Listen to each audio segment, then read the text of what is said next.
तो नमस्कार दोस्तों, परमा एजुकेशन के यूट्यूब चैनल पे आप सभी दोस्तों का स्वागत करते हैं। आज की जो क्लास होने वाली है सीटेट 2025 में होने वाले एग्जाम से संबंधित गणित पेडागोजी के महत्वपूर्ण 15 प्रश्न रखे गए हैं। सबसे पहले बात ये करेंगे कि सबसे पहले हम प्रश्नों को सॉल्व करने के लिए टैग वर्ड का प्रयोग करेंगे, जो कि आपके पॉजिटिव और निगेटिव होंगे। तो हम लोग क्या करेंगे, सबसे पहले टैग वर्ड को हम लोग देखेंगे, फिर इसके बाद हम अपने प्रश्नों पर आगे बढ़ेंगे। आगे बढ़ने से पहले बता दें कि जितने भी लोगों ने अभी तक हमारे चैनल को सब्सक्राइब नहीं किया तो सब्सक्राइब करके एक बार शेयर कर दीजिए। शेयर करने के बाद यहाँ पे टेलीग्राम चैनल को ज्वाइन कर लीजिएगा, वहाँ से PDF प्राप्त कर सकते हैं क्लास के बाद। तो सबसे पहले हम बात करेंगे यहाँ पे पॉजिटिव टैग वर्ड यानी सकारात्मक टैग वर्ड की बात करेंगे, जिसके आधार पे आप लोग प्रश्नों को सॉल्व करेंगे आसानी से। तो सबसे पहले हम बात करेंगे यहाँ पे आत्मविश्वास, फिर इसके बाद बात करेंगे उसके अर्थ की। तो आत्मविश्वास का मतलब होता है कि आपने किसी कार्य को किया है या फिर आप उस कार्य को कर लेंगे, इस पे आपका विश्वास हो, यही होता है आत्मविश्वास। इसका अर्थ अगर हम बात करें, अपने ज्ञान और क्षमता पर विश्वास रखना कि हम ये कार्य कर लेंगे। ऐसे शब्द अगर नजर आते हैं आप लोगों को टैग वर्ड में तो आप लोग उसे सही करिएगा। नेक्स्ट है आपका यहाँ पे रचनात्मक। रचनात्मक का मतलब होता है कि नई चीज़ों का ज्ञान निर्माण करना, जिसके अंतर्गत गणित संख्याओं को नए तरीके से हल करने की क्षमता विकसित करना, ये आपका रचनात्मक के अंतर्गत आता है। नेक्स्ट है आपका यहाँ पे एकाग्रता। किसी भी कार्य को करने के लिए आपके पास एकाग्रता होनी बहुत ही जरूरी है, यानी मन लगाना बहुत ही जरूरी होती है। इसके अंतर्गत बताया गया है कि अध्ययन में पूरी तरह से मन लगाना, किसी भी कार्य के लिए आप रुझारू हो जाएं। नेक्स्ट आपका यहाँ पे है आत्म प्रेरणा। आत्म प्रेरणा का मतलब होता है बिना बाहरी दबाव के खुद से पढ़ना, खुद की प्रेरणा, यानी आपके अंदर से ये बात निकल के आए कि आप इस कार्य को कर सकते हैं, यानी मोटिवेट हो सकें। नेक्स्ट है आपका यहाँ पे विश्लेषणात्मक दृष्टि। मतलब कह रहा है कि किसी प्रश्न या अवधारणा को तार्किक रूप से समझना। विश्लेषणात्मक का मतलब आप ऐसे भी समझ सकते हैं, मान लीजिए ये बिना बाहरी है तो बिना को आप अलग करेंगे, बाहरी को अलग, यानी छोटे छोटे टुकड़ों में बांट देना। ठीक, ये आपका विश्लेषण मतलब होता है बांटना। नेक्स्ट आपका आता है यहाँ पे समय प्रबंधन। समय प्रबंधन के अंतर्गत आपका आता है कि हर विषय को संतुलित समय दें, यानी हर एक टॉपिक्स को आप क्या करें, बारी बारी से इतना समय दें कि सभी को कवर कर सकें। नेक्स्ट आता है आपका यहाँ पे सातवां जो है आपका, इसके अंतर्गत आता है अनुशासन। अनुशासन भी अगर आपको नजर आ रहा है टॉपिक्स में तो ये भी आपका सही होगा। इसके अंतर्गत नियमित अध्ययन की आदत को डालना, ये आपका अनुशासन के अंतर्गत आएगा। और इसके अलावा आता है सकारात्मक दृष्टिकोण। तो सबसे महत्वपूर्ण बात तो ये होता है कि ये जो टॉपिक्स आपको नजर आ रहा है, सकारात्मक दृष्टिकोण हमेशा आपका पॉजिटिव होगा और ये जो होगा आपका 1 नंबर दे के जाएगा। इसमें कठिन प्रश्नों को भी अवसर की तरह देखना कि किस प्रकार से आप इसको सॉल्व कर लेंगे। नेक्स्ट आपका नियमित अभ्यास, यानी रोजाना गणित के प्रश्न हल करने की आदत डालना, ये आपका नियमित अभ्यास के अंतर्गत आएगा। और जिज्ञासा अगर कहीं भी आपको नजर आ रहा है तो समझिए वो 100% आपका क्या होगा, प्रश्न सही होगा। इसके अंतर्गत बताएगा कि सीखने की ललक और नए ज्ञान की खोज करना आपकी जिज्ञासा के अंतर्गत आता है। वहीं पे अगर आत्म आकलन की बात करें, यानी अपनी गलतियों की पहचान सुधार, यानी खुद की जो गलतियां उसको जानना, ये आपका आत्म आकलन, यानी खुद से अपनी आप को आंकना, ये कर सकते हैं आप। वहीं पे अगर हम बात करें 12 और 13 और यहाँ पे 14 की, तो इसमें बताया गया है कि आत्मनिर्भरता क्या होती है, शिक्षक पर पूर्ण रूप से न होकर स्वयं अध्ययन करना। यानी ये नहीं है कि टीचर केवल आएगा तभी हम सीखेंगे, नहीं, आप स्वयं से भी उस कार्य को कर सकते हैं। ये सी आपकी अंदर आत्मनिर्भरता होनी चाहिए। उसके अंतर्गत आता है आपका, नेक्स्ट आता है आपका 13 का तार्किक चिंतन। तार्किक चिंतन के अंतर्गत देखिए क्या आता है, हर उत्तर को कारण सहित सोचने की आदत विकसित करना कि क्या हो सकता है इसका उत्तर, क्या कई, मान लीजिए अगर यहाँ पे कोई प्रश्न दिया गया है उसको कई तरीकों से यहाँ पे सॉल्व करने के लिए आपको चिंतन करना चाहिए कि क्या एक ही के अलावा कई तरीकों से इसको सॉल्व किया जा सकता है। नेक्स्ट आता है आपका यहाँ पे सृजनात्मकता, या फिर कह सकते हैं सृजनात्मक अभिव्यक्ति, जिसके अंतर्गत आता है गणितीय विचारों को चित्र, यहाँ पे तालिका, कहानी के रूप में व्यक्त करना, यानी बालक को जिस तरीके से वो सीखना चाहे उस तरीके से सिखाने का प्रयास कराएं। आत्म सुधार, अपनी कमजोरियों को सुधारने की निरंतर कोशिश करना चाहिए। आत्म मतलब होता है, आत्म का मतलब होता है अपने लिए जो कार्य किया जाए और जो गलतियां उसको सुधार कर नए तरीकों का यहाँ पे प्रयोग करना, ये आत्म सुधार के अंतर्गत आता है। नेक्स्ट आपका यहाँ पे है पॉजिटिव नेगेटिव। नेगेटिव का मतलब होता है नकारात्मक यहाँ पे शब्दावली, यानी अगर आपको नेगेटिव प्रश्न पूछा है तो नेगेटिव ही उत्तर आपको ढूंढना पड़ेगा, न कि आपका पॉजिटिव होगा। पॉजिटिव ढूंढ लेंगे तो नेगेटिव मिल जाएगा। ठीक, यहाँ पे देखिए आत्म, यहाँ पे संदेह। आत्म संदेह का मतलब होता है खुद पर भरोसा न होना। रटंत प्रवृत्ति का मतलब होता है कि अपने समझे बिना ही याद करना, या भी कह रहा है कि रटने का मतलब ये होना चाहिए कि आप उसे समझ कर सीखें, या लेकिन रटंत प्रवृत्ति का मतलब होता है बिना समझे ही उसको याद करना।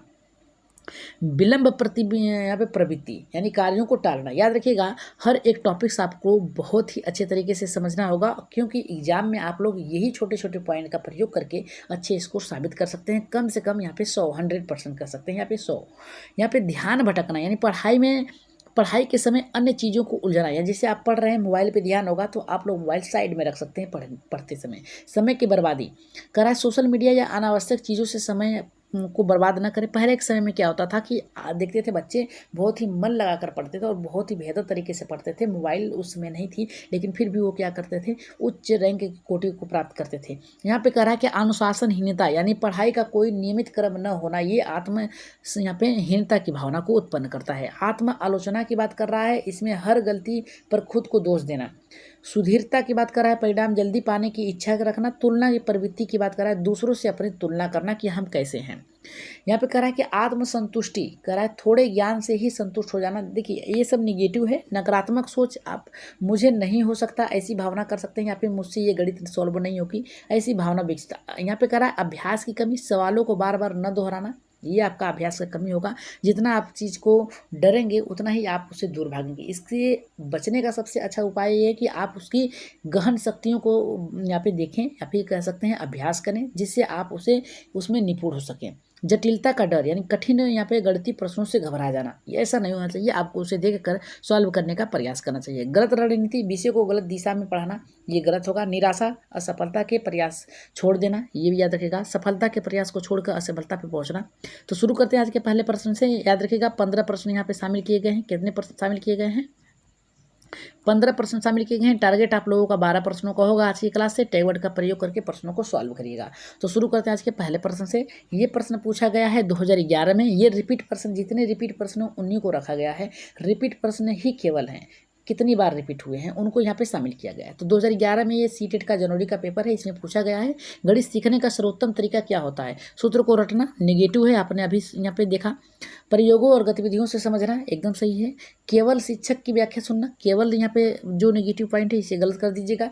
कि मॉडल टेस्ट बार बार अभ्यास करना, मॉडल टेस्ट बार बार अभ्यास करने से नहीं, उसे समझने से होना चाहिए, ये आपका गलत है। राइट आंसर आपका जाएगा किसके साथ जाएगा? दूसरे के साथ जाएगा।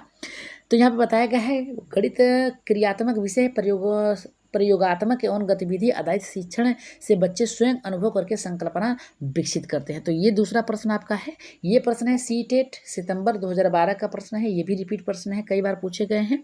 इसमें पूछा गया है कि गणित शिक्षण का मुख्य उद्देश्य क्या है। पहला कह रहा है कि उत्तर याद करना, दूसरा तर्कपूर्ण सोच को विकसित करना, तीसरा कह रहा है कठिन यहाँ पे प्रश्न हल करना, चौथा कह रहा है रटंत अध्ययन कराना। तो राइट आंसर यहाँ पे दूसरे का किसके साथ जाएगा? तो यहाँ पे देखिए याद कराना आपका जो है नेगेटिव पॉइंट है। तर्क यहाँ पे सोच विकसित करना आपका सही होगा। कठिन प्रश्न को हल करना गलत होगा आपका। रटंत अध्ययन करना गलत होगा। राइट आंसर ऑप्शन नंबर यहाँ पे दूसरा सही होगा। अगर हम बात करें इसकी व्याख्या के, तो इसमें बताया गया है कि गणित विद्यार्थियों में तार्किक सोच, विश्लेषण और समस्या समाधान विकसित करता है। सही है। तीसरे प्रश्न की अगर हम बात करें तो ये प्रश्न है आपका सीटेट फरवरी 2014 का। इसमें पूछा गया है निर्माणात्मक अधिगम कह रहा है कि का मुख्य आधार क्या है। करा निर्माण करने का मुख्य आधार क्या होना चाहिए। तो पहला करा है कि छात्र अपने अनुभव से ज्ञान निर्मित करते हैं, दूसरा करा है कि शिक्षक ज्ञान देता है, और तीसरा करा है कि किताबें ज्ञान का स्रोत होती हैं, चौथा करा है कि परीक्षा ज्ञान का आकलन कराती है। तो राइट आंसर यहाँ पे तीसरे का किसके साथ जाएगा? तीसरे का राइट आंसर जाएगा पहले के साथ जाएगा। छात्र अपने अनुभव से ज्ञान प्राप्त करते हैं, इतना याद रखिएगा। आपने ऊपर ही देखा पॉजिटिव में, तो राइट आंसर इसका जाएगा किसके साथ जाएगा? पहले के साथ जाएगा। यहाँ पे बताया गया है कि निर्माणवाद के अनुसार यहाँ पे जो विद्यार्थी होते हैं स्वयं अपने अनुभव और यहाँ पे गतिविधियों से सीखते हैं। नेक्स्ट प्रश्न है आपका चौथे में ये प्रश्न आपका पूछा गया है सितंबर 2014 सीटेट का प्रश्न है। इसमें पूछा गया है गणित में कि त्रुटियां जो एरर्स होती हैं बच्चों के अधिगम में कैसी भूमिका निभाती हैं। पहला कह रहा है कि असफलता के प्रतीक होते हैं, नहीं। नेक्स्ट कह रहा है आपका सीखने की प्रक्रिया का स्वाभाविक हिस्सा आता है, गलतियों से ही आप सीखते हैं, नेक्स्ट कार्य करेंगे, सही हो जाएगा। तो ये सही है। अनुशासनहीनता का संकेत है, नहीं। इसका मूल्यांकन नहीं होता है, क्यों नहीं होता है? आप गलत करेंगे, फिर इसके बाद एक ऐसा समय आएगा जब उसे आप सही कर लेंगे। तो ये जो है टॉपिक्स आपका चौथे का प्रश्न जो होगा आपका दूसरा जो है सही होगा। चलिए आगे बढ़ते हैं। यहाँ पे नेक्स्ट प्रश्न है पाँचवा। इसका आंसर आप लोग कमेंट बॉक्स में देंगे। इसमें पूछा गया है 2015 फरवरी का पेपर है कि गणित में अमूर्त संकल्पना यहाँ पर करा अब्स्ट्रैक्ट कॉन्सेप्ट को समझाने का सर्वोत्तम तरीका कौन सा होता है? पहला कह रहा है कि उदाहरण द्वारा ठोस अनुभव देना, दूसरा कह रहा है कि सीधे परिभाषा बताना, तीसरा कह रहा है कि ब्लैक बोर्ड पर लिखना और चौथा कह रहा है कि सूत्र याद करना। तो इसका आंसर आप लोग कहाँ देंगे? कमेंट बॉक्स में देंगे। कहाँ देंगे? कमेंट बॉक्स में इसका आंसर देंगे कि पहला सही होगा, दूसरा सही होगा, तीसरा सही होगा या फिर चौथा। इन चारों में से कौन सा सही होगा? कमेंट बॉक्स में आप लोग इसका उत्तर दीजिएगा। तो चलिए आगे बढ़ते हैं यहाँ पे छठे प्रश्न पे। छठे प्रश्न पे अगर हम बात करें छठे प्रश्न का, तो इसमें कह रहा है कि गणित में समस्या समाधान का उद्देश्य क्या है? पहला कह रहा है कि उत्तर लिखवाना, दूसरा कह रहा है रटंत अभ्यास कराना, तीसरा कह रहा है कि सोचने और तर्क की क्षमता को बढ़ाना, चौथा कह रहा है कि समय व्यतीत करना। तो राइट आंसर यहाँ पे छठे का किसके साथ जाएगा? तो छठे का जो राइट आंसर जाएगा तर्क, यहाँ पे कह रहा है कि तर्क और सोच को विकसित को बढ़ावा करना। राइट आंसर ऑप्शन नंबर यहाँ पे तीसरा सही होगा। व्याख्या में बताया गया समस्या समाधान गणित शिक्षा का केंद्र है, यह विश्लेषणात्मक तार्किक सोच को विकसित करता है। सही है। सातवां प्रश्न आपका है, ये कह रहा है कि गणित का पाठ पढ़ाते समय शिक्षक को क्या करना चाहिए? पहला कह रहा है हमारा यहाँ पे कठिन प्रश्नों को स्वयं हल कर सके, दूसरा कह रहा है कि छात्रों को सोचने और अपने तरीके से हल करने का अवसर देना, तीसरा कह रहा है कि किताब के अनुसार पढ़ाना, चौथा कह रहा है कि सिर्फ ये उत्तर बताना। तो इसका राइट आंसर जो जाएगा सातवें का दूसरे के साथ जाएगा। यहाँ पे दूसरे के साथ जाएगा। इसमें बताया गया है छात्रों को सोचने और यहाँ पे अपने तरीकों से हल करने के अवसर देना चाहिए। अगर बालक स्वयं से हल कर रहा है तो समझिए वो क्या करेगा, नए नए तरीकों का प्रयोग करके सोचेगा, सोचकर उस प्रश्न को सॉल्व करेगा। बच्चों को स्वयं सोचने और रणनीति अपनाने की स्वतंत्रता देने से आत्मनिर्भरता और अधिगम को विकसित बढ़ावा मिलता है, कह सकते हैं। आठवां प्रश्न है, कह रहा है कि गणित तर्क का संबंध है भाषा अधिगम से, सोचने और निष्कर्ष निकालने की प्रक्रिया से, याद कराने से, सूत्र रटवाने से। सूत्र और याद कराना और भाषा हिंदी से चला जाएगा, और यहाँ लेकिन पूछा है गणित से, तो गणित से आपका जाएगा किसके साथ जाएगा? दूसरे के साथ जाएगा। सोचने और निष्कर्ष निकालने की प्रक्रिया का हिस्सा है। देखिए इसमें बताया गया है यहाँ पे गणितीय तर्क यानी मैथमेटिकल जो रीजनिंग है बच्चों में तार्किक निष्कर्ष निकालने की क्षमता को विकसित करता है। वहीं पे अगर हम बात करें 9वें प्रश्न की, तो इसका आंसर आप लोग जल्दी से कमेंट बॉक्स में दीजिएगा हमारे बताने से पहले।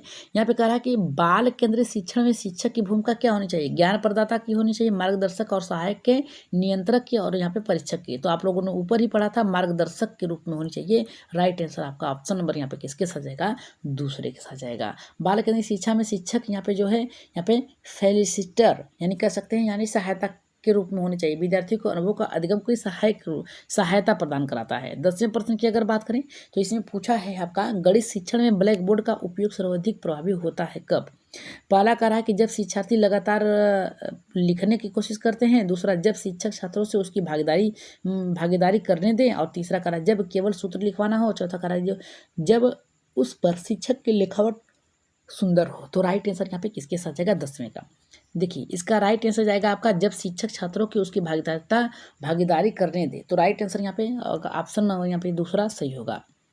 छात्र जब ब्लैक बोर्ड पर स्वयं काम करते हैं तो सक्रिय अधिगम होता है और रुचि बढ़ती है। बात करेंगे 11वें प्रश्न की। इसमें पूछा गया कि गणित का भय यानी मैथ जो एंग्जाइटी है यानी डर जो है उसे दूर करने के लिए शिक्षक को क्या करना चाहिए? पहला कह रहा है कि नियमित रूप से बच्चों को कठिन टेस्ट देना चाहिए, गलत है। कह रहा है यहाँ पे खेल पहेली और प्रोजेक्ट गतिविधियों को शामिल करना चाहिए, एकदम सही है। ठीक, दूसरा ऑप्शन केवल यहाँ पे केवल शब्द दिया है, नेगेटिव पॉइंट है। गलती करने पर बच्चों को दंड देना एक नेगेटिव पॉइंट है। राइट आंसर ऑप्शन नंबर यहाँ पे किसके साथ जाएगा? दूसरे के साथ जाएगा। जितनी भी लोगों का यहाँ पे दूसरा आया है एकदम करेक्ट होगा। इसमें बताया गया है कि गणितीय डर को दूर करने का सर्वोत्तम तरीका जो होता है आनंददायक गतिविधियाँ होती हैं। बात करेंगे 12वें प्रश्न की। इसमें पूछा गया है सीटेट 2021 में 21 दिसंबर का है। तो इसमें पूछा गया है आपका कि गणितीय अधिगम में पुनरावृत्ति रिवीजन का अर्थ क्या होता है? पहला कह रहा है यहाँ पे हर दिन रटाना हर दिन आपका नेगेटिव हो जाएगा, इतना याद रखिएगा आप लोग। कह रहा है कि समझे गए ज्ञान को बार बार प्रयोग में लाना, एकदम सही है। अगर आप समझ गए तो उसका प्रयोग कर सकते हैं। तो राइट आंसर ऑप्शन नंबर यहाँ पे दूसरा सही होगा। पुराने सूत्र याद कराना दोहराना गलत होगा, याद कराना आपका गलत होगा। राइट आंसर ऑप्शन नंबर यहाँ पे दूसरा सही होगा। कह रहा पुनरावृत्ति का उद्देश्य और सीखी गई अवधारणा का व्यवहारिक प्रयोग अस्थायी होता है, सही है। 13वां प्रश्न है आपका है सीटेट जनवरी 2022 का है, जो रिपीट प्रश्न हुआ था, दोबारा जो एग्जाम हुआ था उसका है। कह रहा है आपका कि गणित में अवधारणा निर्माण की प्रक्रिया है उदाहरण से सामान्यीकरण तक जाना, पहले परिभाषा से शुरू करना, केवल परीक्षा पर निर्भर होना, और चौथा कह रहा है कि यादाश्त पर आधारित होना। तो 13 का जो राइट आंसर जाएगा पहले एक साथ जाएगा उदाहरण से सामान्यीकरण क्यों होना चाहिए, क्योंकि आप 1 से लेकर 5 तक के बालकों को पढ़ा रहे हैं तो पहले वस्तु को दिखाकर फिर वस्तु न हो उस पर विचार करना चाहिए। तो पहले उदाहरण देना चाहिए फिर सामान्यीकरण तक आगे बढ़ना चाहिए। नेक्स्ट प्रश्न पे बढ़ने से पहले बता दें कि जो अवधारणा निर्माण में छात्र को उदाहरण से सिद्धांत की ओर पहुँचते हैं तो इसे इंडक्टिव अप्रोच कहा जाता है, जिसके माध्यम से बालक क्या करता है, बहुत ही आसानी तरीके से सीख लेता है।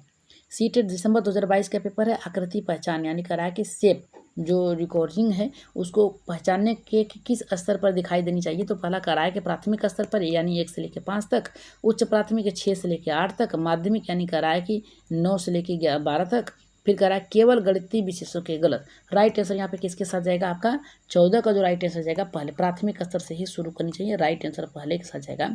अगर हम बात करेंगे आकृति पहचान प्रारंभिक स्तर पर होनी चाहिए, क्योंकि इसमें बालक जो होता है जब तक उसे देखेगा नहीं तब तक सीखेगा नहीं। तो हम आगे बढ़ेंगे 14वें प्रश्न पे। 14 प्रश्न हमारा कह रहा है कि सीटेट 2022 का पेपर है, इसमें पूछा गया है कि आकृति पहचान जो शेप रीजनिंग हो किस स्तर से होनी चाहिए, प्राथमिक स्तर से होनी चाहिए। पहला यहाँ पे सही होगा। अगर हम बात करेंगे यहाँ पे 15वें प्रश्न के, जो कि आपके लिए रखा गया है, इसका आंसर आप लोग कमेंट बॉक्स में देंगे। जुलाई 2023 का पेपर है, गणित शिक्षण में भाषा की भूमिका क्या है। कह रहा है कि केवल सूत्र बताने तक सीमित रखना, दूसरा कह रहा है गणितीय विचारों को व्यक्त करने के माध्यम से, और तीसरा कह रहा है कि परीक्षा उत्तर लिखने का साधन होना चाहिए, चौथा कह रहा है हमारा यहाँ पे गणित से अलग। तो इसका आंसर आप लोग कमेंट बॉक्स में देंगे, पहला सही होगा, दूसरा सही होगा या फिर चौथा, कौन सा सही होगा, इसका आंसर आप लोग कहाँ देंगे, कमेंट बॉक्स में देंगे और बताएंगे कि इसका आंसर क्या होगा।